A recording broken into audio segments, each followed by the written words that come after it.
Erev Tov Rabotai, we're continuing with our Mishna Yomi Masechet Kilayim. We're up to Perik Hey Mishnah Vav.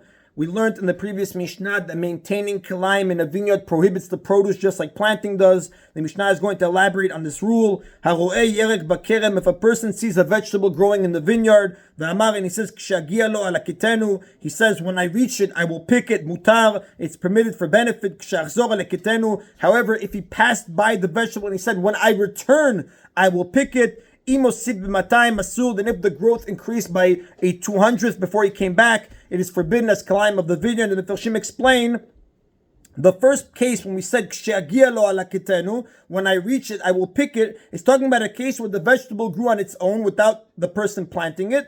At the time he discovered it, he was busy doing other work and he didn't stop what he was doing and uproot the vegetable. However, he did express intention to go and uproot it as soon as he finished his work.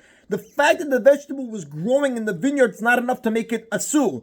A vineyard doesn't become asur as Kilayim until the owner becomes aware of the foreign species growing there and he neglects to uproot it. We learned this from the prohibition of planting Kilayim. Just like planting Kilayim in a vineyard prohibits it only when it's done with the owner's approval, so too maintaining Kilayim does not prohibit it until the owner's approval. Until the owner approves of its continued growth. If it grows without his knowledge or approval, it does not prohibit it at all. Then Mishnah says the vegetable and the vines are both permitted, even if some time passed from when he first saw the vegetable and then when he actually uprooted it. He doesn't have to actually go and drop everything he's doing and uproot it. He can wait until he's finished what he's busy with, and then he can go and uproot it afterwards.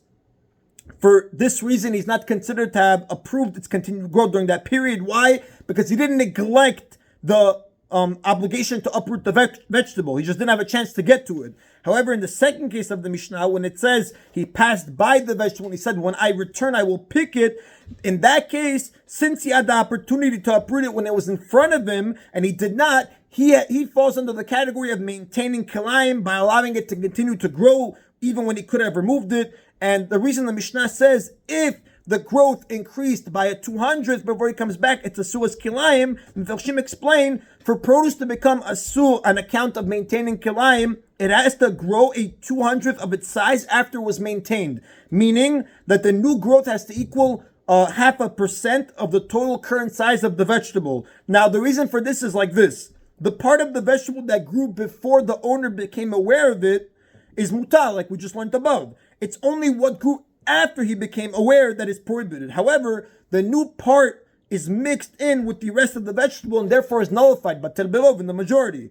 By rabbinic law, Kilayim of the vineyard becomes nullified only in a ratio of 200 to 1, meaning there has to be 200 permitted parts for every one prohibited part in order to nullify it and make the mixture allowed. So once the new growth is equal to 1 part in 200th of the current size of the vegetable, the ratio of the original to the new is only 199 to 1, because the new growth enhanced it, and therefore the forbidden growth can no longer be nullified. As a result, the entire vegetable becomes forbidden. The same is by the grapes. They do not become asur unless they increase to the point where the new growth is 0.5% of their total size. And the Mepharshim explain that this whole concept of a 0.5% increase to prohibit the Kilayim, that's only if they grew without his knowledge and then was maintained. But if somebody actually plants a vegetable in a vineyard, the vegetable becomes asur as soon as it takes root.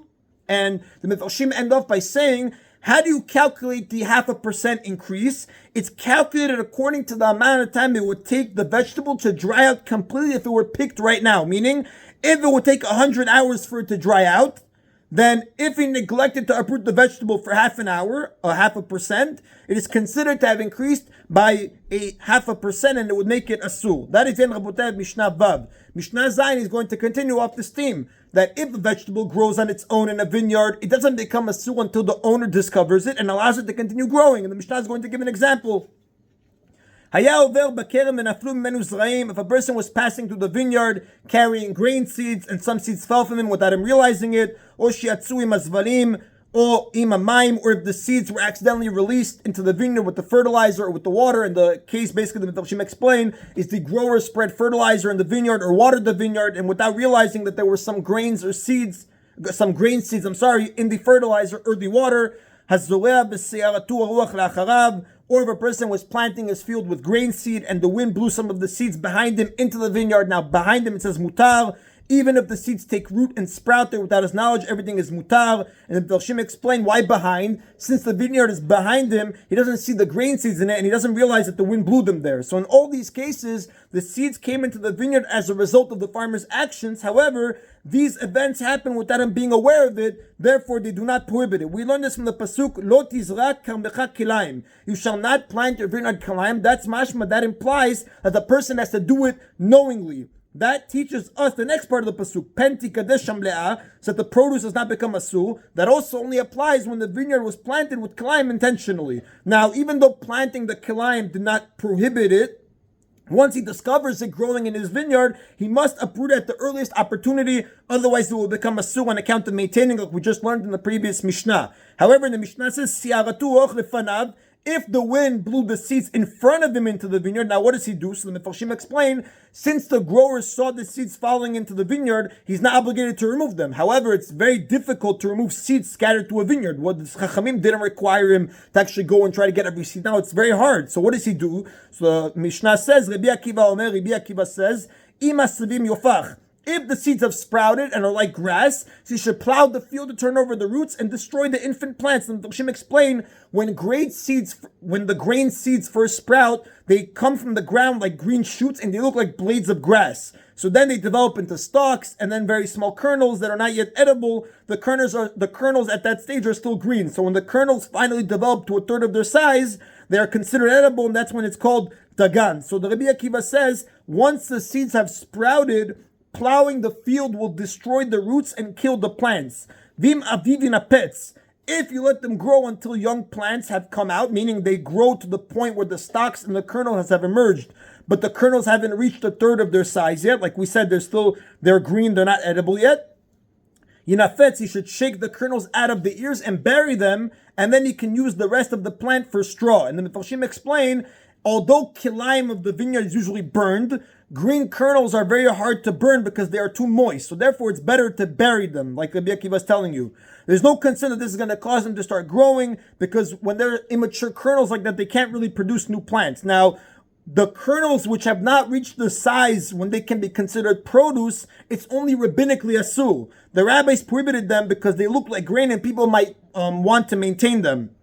It might look like grain that people want to maintain. So once they were removed, the Chachamim were not strict with the straw and they allow you to use it. And if you allowed it to reach the point where it brought forth grain, meaning it reached a third of its full growth, the entire plant has to be burned. And the Mepharshim explain that once the grain reaches this stage of development, when it's already 1/3 of its full growth, it becomes biblically asur as kilayim. The prohibition of kilayim extends to the straw. You wouldn't be allowed to use a straw, so the whole plant has to be burned in keeping with the law of the kilayim of the vineyard. Now, the Mishnah only spoke about the halacha for the grain. However, the grapes also become asur if they reach the size in which they are considered fruit. The reason the Mishnah was focusing on grain is because it needs to tell us the different rules that apply to different stages of growth. Like we said, if it just sprouted and looks like the grass, so then you plow the field to turn over and destroy it. If it came to young plants, then you shake the kernels out of the ears and bury them, and then you can use the straw. If it already reached the point of a third of its growth, then you have to burn it. You can't even use the straw. That is the end of today's Mishnah. Baruch Adonai Le'olam, Amen v'Amen.